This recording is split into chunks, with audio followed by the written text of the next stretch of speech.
Hello, everyone.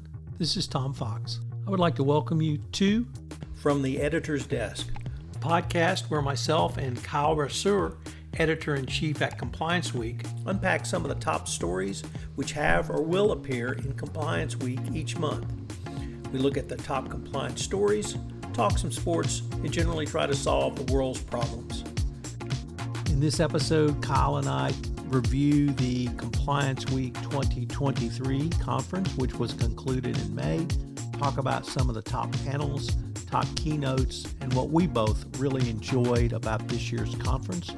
Kyle talks about some of the stories which will appear in Compliance Week in July or did appear, and then two conferences which occurred in Atlanta in June, as well as the upcoming ESG Virtual Conference, which will be held in September. I know you'll enjoy this episode. This is Tom Fox, and welcome to From the Editor's Desk, a podcast where we unpack some of the top stories which either have or will appear in Compliance Week, look at some of the top compliance stories that have appeared, talk some sorts, and generally try to solve the world's problems. I'm your co-host, Tom Fox. And I'm your other co-host, Kyle Brasseur, editor-in-chief with Compliance Week, and we are back after a month off to talk compliance, talk some sports, and maybe try and find that world in between. Kyle, I wanted to start with, as always, top stories in June, but perhaps before we get to June, maybe get your reflections on Compliance Week 2023, and then I'll throw in mine at the end. Yeah, absolutely. So like I mentioned, Tom, we weren't able to record last month because the conference had us, I think, both a little tied up with all that travel and everything like that. But now having a month to reflect on it, I think we were really happy with how everything came together. This was our second year at a new venue, and like last year we learned a lot about the location and how to make it work. And I really felt that came through in this year's event. I felt like a lot of the weaknesses of last year's event were patched up. But from a content perspective, I think it was just really dynamic throughout the event.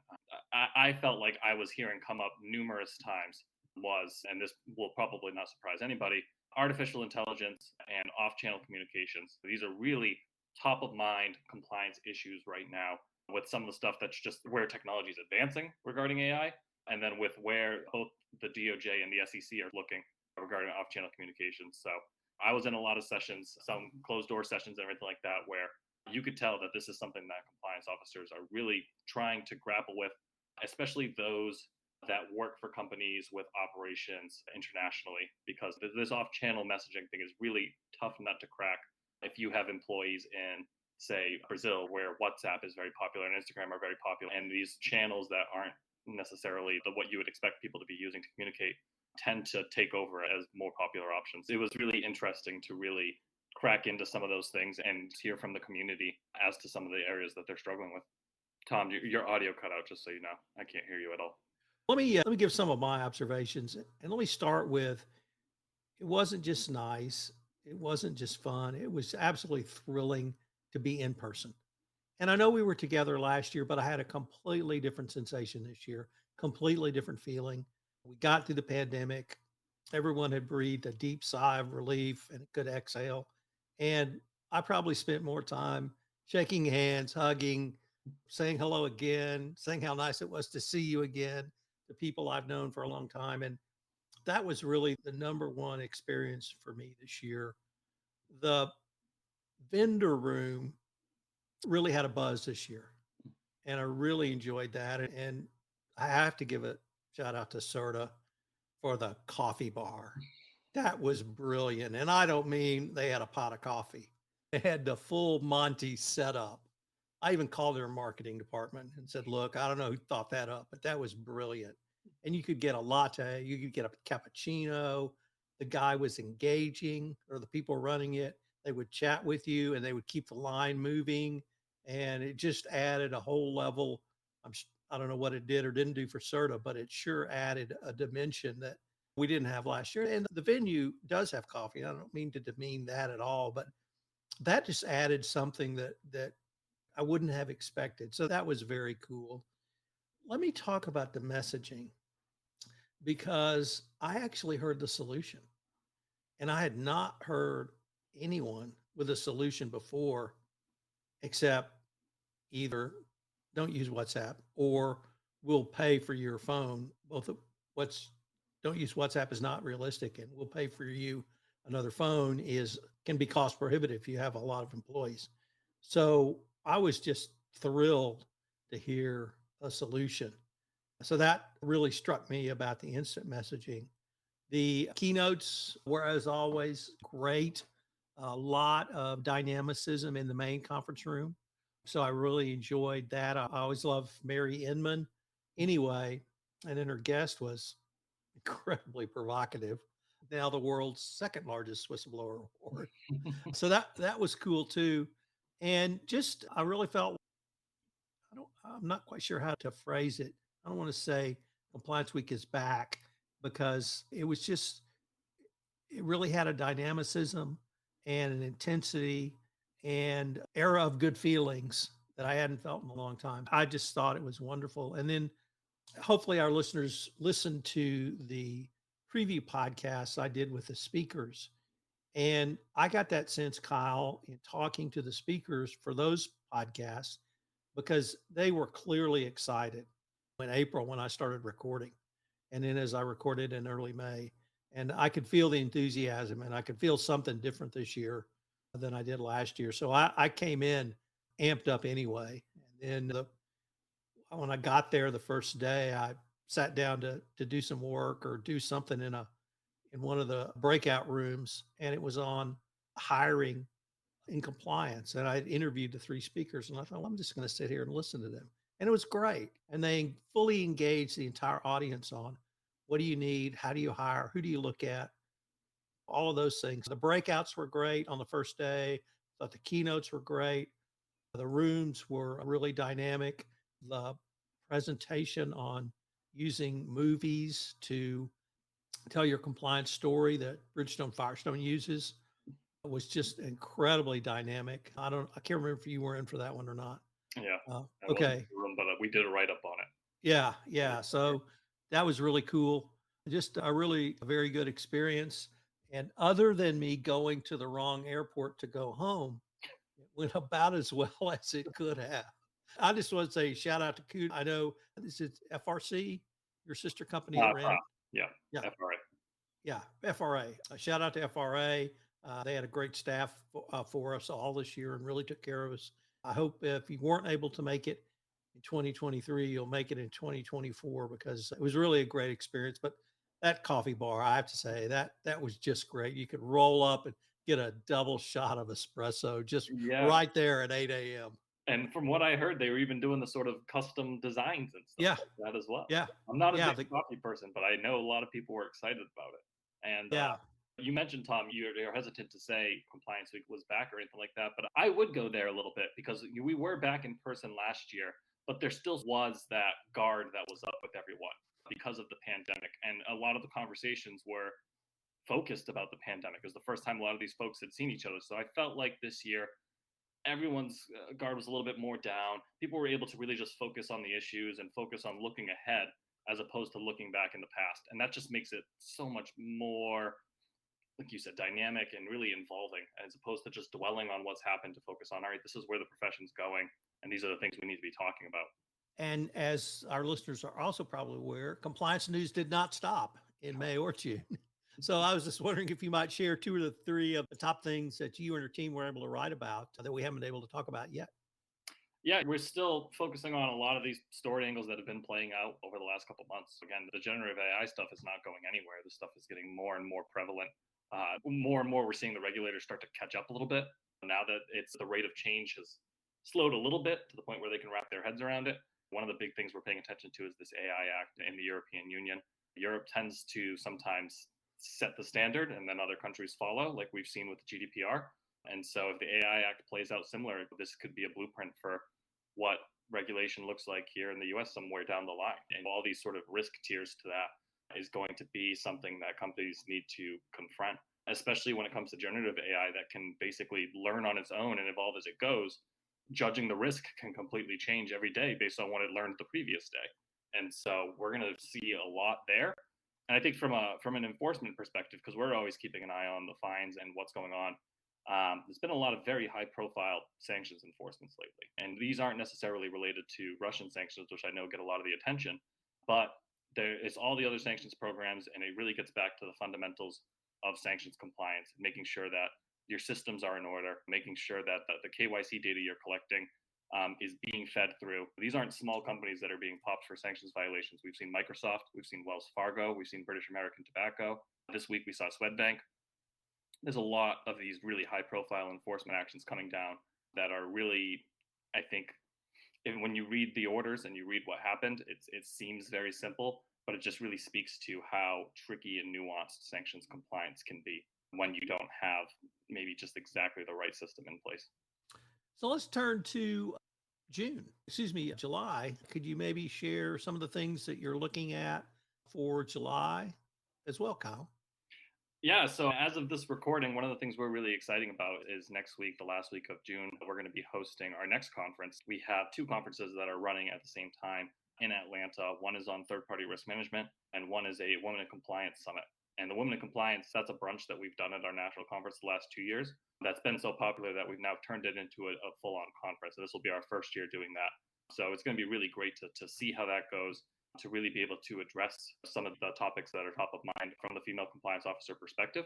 And then we're going to have a reporter in the room. It'll be great to be able to relay that back to the website to inform some of our reporting, especially as we start to look toward the end of the year and doing our annual compliance officer pulse survey that can really help to influence some of the questions that we ask. And then third-party risk management, that's a conference we host 2 times a year for a reason. That is a topic that is always tough to really get a handle on. There's always something to learn, always something new to be able to take back to your program. So, that's one that I've been here 5 years, so I've been to TPRM conferences, I don't know, maybe 8 or 9 times.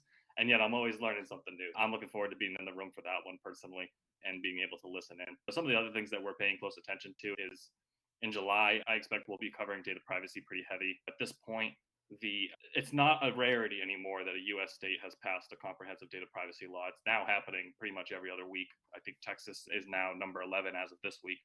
We think we're going to take a step back and take a look at, okay, now we have 11 different state laws on the books. And if you're operating in every state, you got to comply with each of these. What are the differences between some of these laws?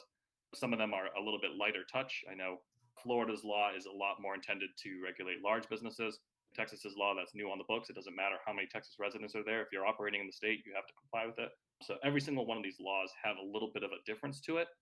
So it's a really good time to take a step back and really figure out what's the best way to comply with all these laws. And also just to ask ourselves, when is Congress going to do something about this? Because this patchwork quilt thing is not going to work. And the longer we get into some of these things, the more you're going to find the states being reluctant to change. They put a lot of time and effort into forming their own laws. And for Congress to enact something that just supersedes all their laws, you might have more states like California that say, hold up, we have our law. It's working. We don't want to do this anymore. And then you have a whole new complication. So I expect that there's a lot that we're going to have to write about there. And one of the big things, too, is CCPA oversight is shifting now to the California Privacy Protection Agency. And that's going to be a whole new ball game, too, because you have a regulator that's sole focus is enforcing that law, as opposed to a state attorney general. A lot on data privacy that I'm expecting to be top of mind within the next couple of months as people start to assess the new landscape and all these new risks with these new laws and how they're being enforced. I just want to say that your Women in Leadership Conference, I've heard more buzz about that than I've heard about a conference in a long time. And obviously, the big national conferences get a lot of buzz and people look forward to these, but that one, it really seems to have struck a chord with our female colleagues. Kudos. And I'm really looking forward to the reporting from that event. That's going to be very cool. Anything else that you might be able to tease for us that we might hear about in maybe Q3 or even you talked about the end of the year, but anything? I know we've got a big ESG virtual conference coming up that's, I would say, is becoming an annual event. Since it is, yeah. It is an annual event. I'm looking forward. It has to be at this point. Yeah. Anything you could tease us on? Yeah, that conference, to me, the timing of it is very interesting because it's set for September, and we're all still playing the waiting game with the SEC here in their final rule on the climate-related disclosures. If that rule comes down before the conference, great, we're going to have a ton to talk about. And even if it doesn't come down before the conference, there's still a lot to talk about. This is it's a 500-page proposal. It is a massive rule. And so there's always a need to really dive into it and pull some of these layers back, because even if you're sitting there and thinking, when this rule gets finalized, there's going to be legal challenges, it's not going to get passed for years, it doesn't matter. You got to start putting these things in place now. So there's a lot to really address from that perspective. So I'll be really excited to get into that with our ESG Virtual Summit. And that one's taking place in September. We like to do that one virtual because that way we're able to reach a European audience. I think there's a lot that the US is taking cues from Europe on, from a sustainability perspective and also from the social perspective. A lot of this forced labor and supply chains is getting a lot of renewed attention right now, and in Europe with the German legislation and the UK Modern Slavery Act and some of these other laws. I think it's not just sustainability. There's a lot to talk about with ESG, to the point that an annual conference, who knows, maybe we'll have to start doing 2 of those a year as well. There's just so much to talk about, and really so much to wrap our heads around, especially for those compliance officers who might be leading the charge on ESG at their organizations. All right. How about we talk some sports? Sounds good. We're going to devote our sports section to the NBA because it's a fairly momentous part of the year for the NBA. I want to start with the finals. We're probably going to talk a little bit about your Celtics as well in that. Let's just start with the Celtics, because the first 3 games, obviously very disappointing, as a Green was down in a 0-3 hole, but then you won 1 game. And I began, even in Texas, to hear whispers. 0-4, 0-4, 0-4. And then you won a 2nd game. And then the whispers came a little bit louder. And then that 3rd game, I really thought that was Miami's. It was the 6th game, but Boston down 2-3. And I really thought Miami has to close this out at home. Boston Garden will be insane. And it came down to that tip hit. And you could not have had a better game. So what I really wanted to know were, what were you feeling in that run? And it had to be the full gamut of your sports emotions. Oh yeah, of course. And we in Boston have been through this before on both sides. Everyone, like you said, 0-4, everyone thinks back to the Red Sox and the Yankees, but it was about a decade later or so that the Bruins were up 3-0 in a series. I want to say it was against the Flyers, and they lost that series. So we've been on both sides of that coin, and it never feels assured. I think for me as a sports fan and someone who has a sports reporting background, I've always found sports to be very momentum based. I think especially in the playoffs, and like you said, when they win that 1 game, it really starts to give a spark to that team that's down, and then things can really snowball really quickly, like it did for Miami. And then all it takes is your star player getting hurt in Game 7 for all of that momentum to come crashing down. And then it's really a matter of if you can right the ship in the moment. And for the Celtics, they just weren't able to do that. But it still was exciting. It's better than being completely blown out and swept. But I think at the end of the day, you appreciate the excitement, the energy of it, being able to even have that experience. It would have been great to be able to say, oh, they came from all the way back. And I remember where I was the same way we all do with 2004, which, if I'm being honest, I wasn't watching the game then because I had a bedtime at that point. And it's really exciting to be able to just take it in as a sports fan, and someone who can just appreciate, I think, the moments and set aside the fandom. I think it was a good result. That's a great segue into the finals, because neither of us had a horse in that finals, or as we would say in Texas, a dog in that hunt. But we did get to see some incredible basketball. And we saw an incredible basketball from an incredible player. And all of the kudos given to Jokic were earned and deserved. He seemed to do anything he wanted. He passes as well as any center I've seen since Bill Walton. When Walton was with Portland at the end of his career with the Celtics, he was still a great passer. There was a Russian guy who played at the end of his career, Sabonis, in the United States. I saw him play in the 72 Olympics, and he was the best passer I've ever seen for a big man. But Jokic did things I didn't think were possible. And it was just almost poetry to watch him play. And I watched as a fan.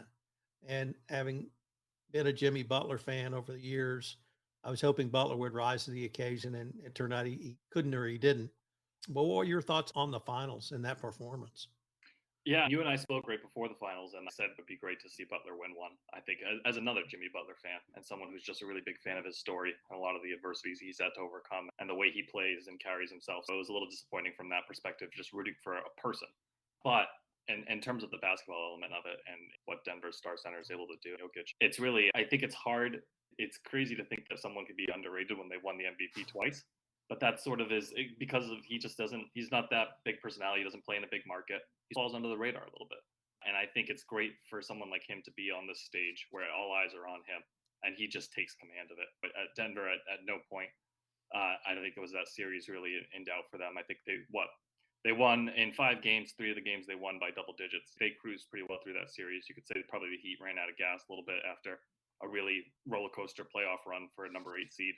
I think the result wasn't too surprising, but it was a real pleasure to get to that point and to really be able to see this star player rise up to that moment.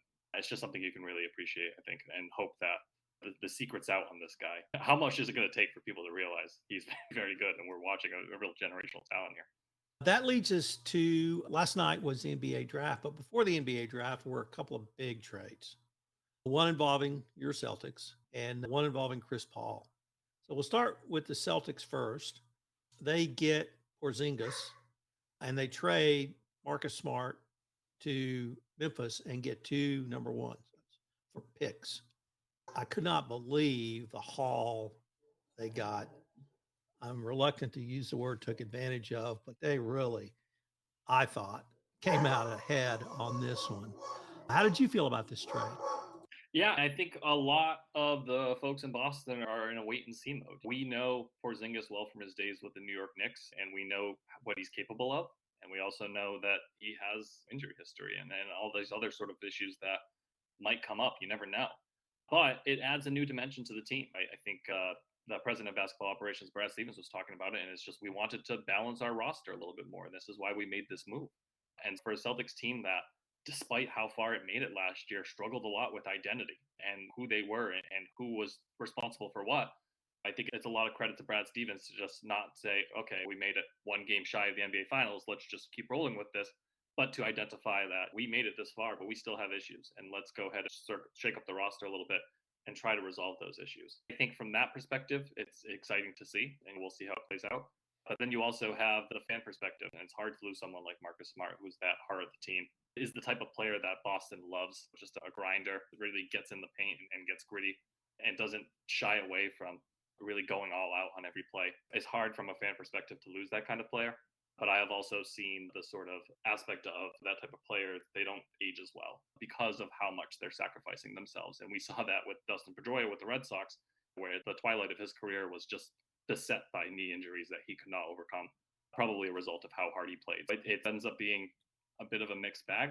But you're right, to be able to get a player on the caliber of Porzingis and then also be able to get a couple first round picks as part of a deal like that, it's very mind blowing. It's not as great as the Nets deal ended up panning out that got us Tatum and Brown and all that, but it's still a credit to Stevens to be able to figure out how to sell.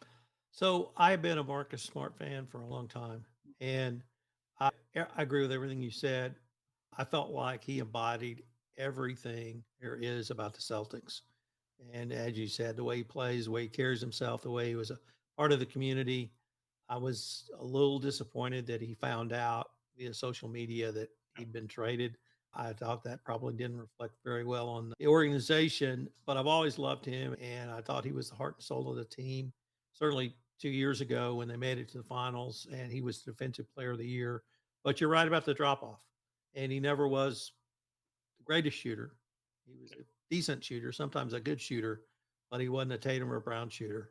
And at the end of the day, it was probably the one that made sense to trade. And given the haul they got for him, somebody obviously valued him very highly. But I know he's feeling really down right now. He's a professional, so I'm sure he'll report. But sure, I'm going to hate to see him play for Memphis and not Boston. Yeah, I think that that's a player that you can just go ahead and chalk it up that his return to Boston will be very exciting, sellout crowd, standing ovation. There won't be any hard feelings there. I think this fan base was always appreciative of everything he did, but it's a business. Right. So that takes us to the Chris Paul trade. And I don't think it's surprising that Chris Paul got traded. What surprised me is where he ended up. Yeah. And that was with the Warriors. Chris Paul has been traded 6 times now, probably at the top end for anyone who is probably going to be a Hall of Fame candidate. He had a short tenure in Houston, and I appreciated everything he did here, but he is one of the generational point guards after Isaiah Thomas. And now he goes to Steph Curry and Draymond and the Warriors, and it's going to be interesting to see if he's a true point guard, dish out, cut, and he's not a post-up three-pointer shooter like most of the other Warriors. So it's going to be interesting to see if his style really works. But I really hope he gets a shot at the ring. He's never even made it to the finals. But I have to say I was surprised that the Warriors traded Poole away and picked him up. They pretty much have gone away from the younger guys and have gone with the old vets. Yeah, and I think that's probably the Warriors sort of understanding where they're at with their core. These aren't young guys anymore. Curry and Thompson and Green's a free agent, so who knows if he'll actually stick around. But these guys are all well into their careers and are probably on that trending down. So sometimes you have to make those aggressive moves to take advantage of the window that you have. And I also know there were some sort of salary cap implications as well because Poole was on a longer contract, and I think Paul's contract's up this year. So you always have to play that game of looking into the future as well and avoiding the taxes that are levied on teams that are over the cap. But I think it was a bit of a, it caught me off guard because I think I always know Chris Paul to be, like you said, the tried and true point guard and to be a starter. And in Golden State, I don't see where he starts. I see him as shifting to a reserve role, which maybe isn't too surprising for someone who's on the very twilight of his career. I do believe he's about 38 years old, which is very old for a basketball player. But it's just going to be hard to see him in that sort of role. And that's an adjustment. And these things are not, you can build a team of all these stars and everything like that. But when you shift them into new roles and with new players, it doesn't always work out. And so I think it could go a variety of ways. And it's a bit of a gamble by Golden State for sure. But if there's any player that can really do it, I think Chris Paul's the type. He's so consistent, so reliable, just carries himself so well. It's going to be a bit of an experiment, but we'll see how it works out. It caught me off guard, and that's for sure. Well, I think Boston significantly upgraded with Porzingis on the offensive side. I'm excited to see what they could do with his skill set, given Brown and Tatum, and with Golden State. Like you, I hope that he can adjust his game, certainly both in terms of style, but also not being the guy and not having a 35-minute game, maybe a 20-minute game. And if he can adjust and can be complement to their core three and bring that kind of Chris Paul grit, maybe they can step back up to the mountaintop. Yeah. I think if there's anyone that can handle it gracefully, it's him. But it's going to go through Denver. Oh, yes. They're not going anywhere anytime soon. Kyle, as always, has been a ton of fun. I wanted to thank you, and I am Tom Fox. I'm Kyle Brasseur. Thanks for having me, Tom. Always a pleasure. This is Tom Fox again. I hope you've enjoyed this episode of From the Editor's Desk. If you'd like a discount to Compliance Week, we have a discount available in the show notes, so check that out. I hope you will plan to join me in Washington, D.C. from May 15 to 17 for Compliance Week 2023. I also hope you will review, rate this podcast, and subscribe to it. It's a ton of fun and one of the top podcasts around compliance. From the Editor's Desk is a production of the Compliance Podcast Network.